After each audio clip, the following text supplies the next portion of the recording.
G'day folks. Well, I've got a very special puzzle here, and this, you can see it's from Thailand, and that can pretty much only mean one thing in my world, and this is a puzzle from Trai Pum. This is a very special puzzle because it is kind of like my 50th birthday present. Some of you may know I just recently turned 50. Yes, I feel old, and I decided instead of having just, I don't know what people were going to get me, I said, can you just give me money? I'd like something worthwhile, and this is what I bought. So I wouldn't normally be spending this kind of money on a puzzle, but for my 50th, why not? And I'm really excited to see what's in store here. I've had Trai Pum puzzles in the past, and I've been absolutely unbelievably impressed with them, so I'm so looking forward to seeing what happens with this one. Maybe I'll just try my brute strength. My 50-year-old brute strength here. Let's see what happens. Here we go. It worked.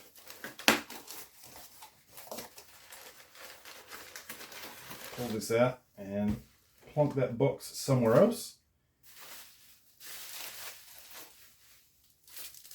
And you can see already what a wonderful looking puzzle this is.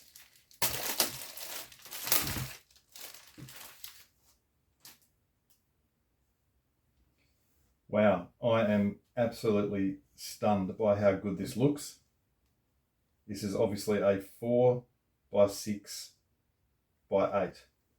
1, 2, 3, 4 by 1, 2, 3, 4, 5, 6 by 1, 2, 3, 4, 5, 6, 7, 8. There you go, I can count. It's a staggeringly beautiful puzzle. I believe it's made from a Shengshou 8 by 8. I could be wrong there, but I need to show you the last great puzzle like this that I had, which was a 3 by 5 by 7 from Trai Pum also. And this is one of my most prized possessions as far as twisty puzzles goes. Turning on this thing is absolutely beautiful. This just looks fantastic, and you can see, I mean, Trai Pum is really, in my mind, the master builder.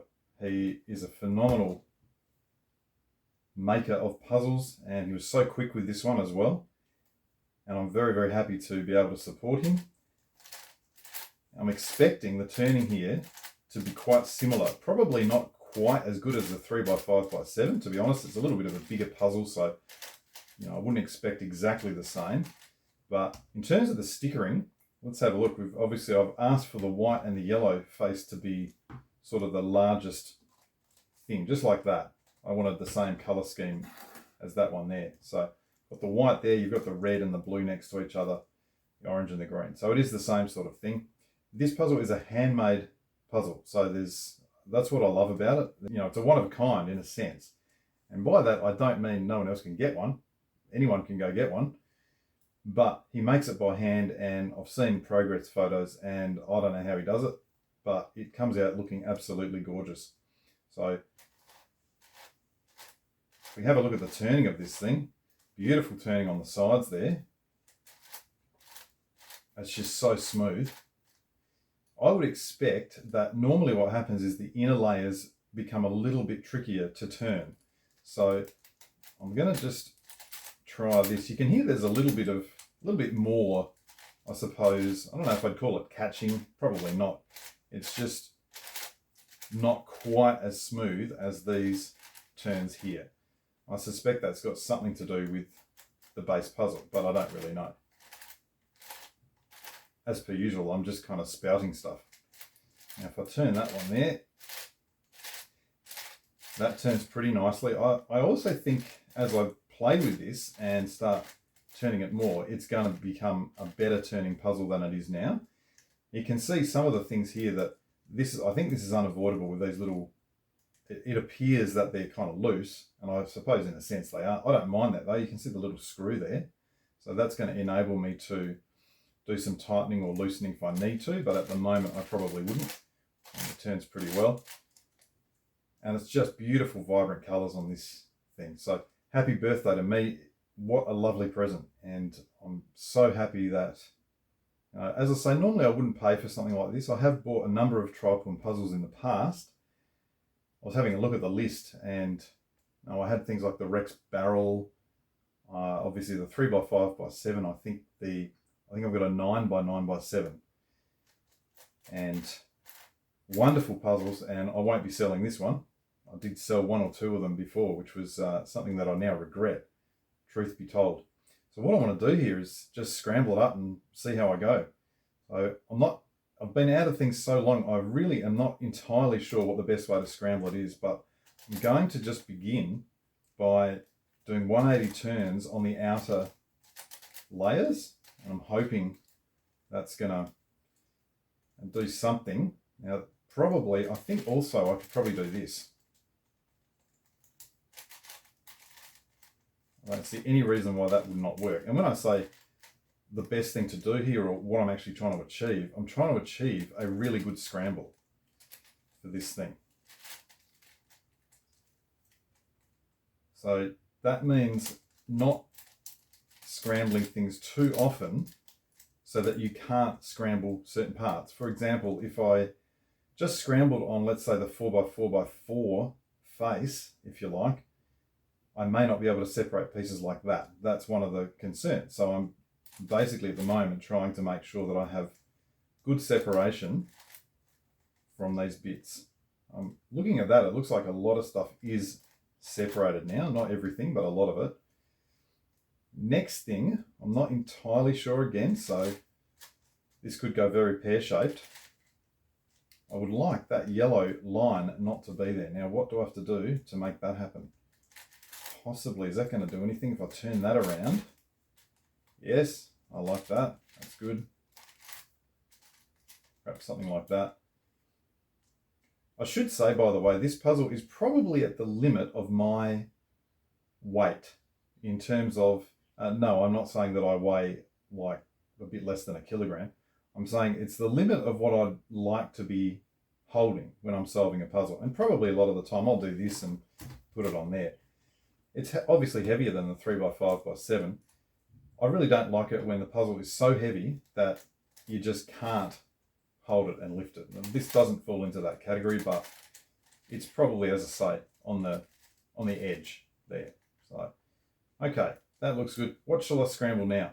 I think possibly, I'm just going to do a little bit of experimenting here and see what would happen if I just do this sort of thing. I turn that in there, and does that, how does that line up? That, if I do that sort of turn, I mean, I can then do this, and I can start turning this to separate them, but I have then basically said, well, I can't do any more scrambling here. That's that turn.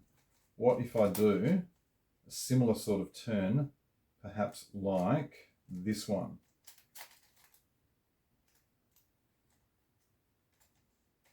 Now, this time, if I do that, it looks like effectively I've blocked off 3 pieces for turning. If I turn the yellow face onto the green, so I turn the yellow onto the red, I turn the yellow onto the green, and what could I try now? What happens if I do the red onto the green? Again, 3 faces. So, well, not faces, but 3 layers, I suppose. I don't know. I feel like I'm just going to throw caution to the wind here. And if it's not a perfect scramble, well, it's not a perfect scramble. So perhaps I'll do something like, I'm sure some of you are thinking, no, it's the wrong thing. Oh well. Now this is where it's going to become a little bit interesting. Just lining everything up initially, I can see that kind of, it looks like it's lined up, and I should be able to turn this. So if I do something like that, okay, let's now also maybe do some of these turns, turn like that. Now here, I'll turn this face, and I must turn all of these layers. I suppose you can see that's what I was talking about. I've got pieces here that are not necessarily able to be split now. But as I say, I've never solved one of these before, so I suppose any solve that I do will be good. Now, is that all lined up? I feel like it is, but it's not. That's better, I think. Here we go. Turn that across to there.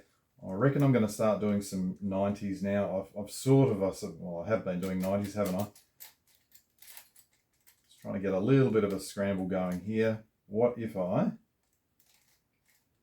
That's pretty interesting. That's actually now come free, which is nice. So I think now I'm going to start seeing if I can just turn, what sort of outer faces can I turn? Maybe something like that.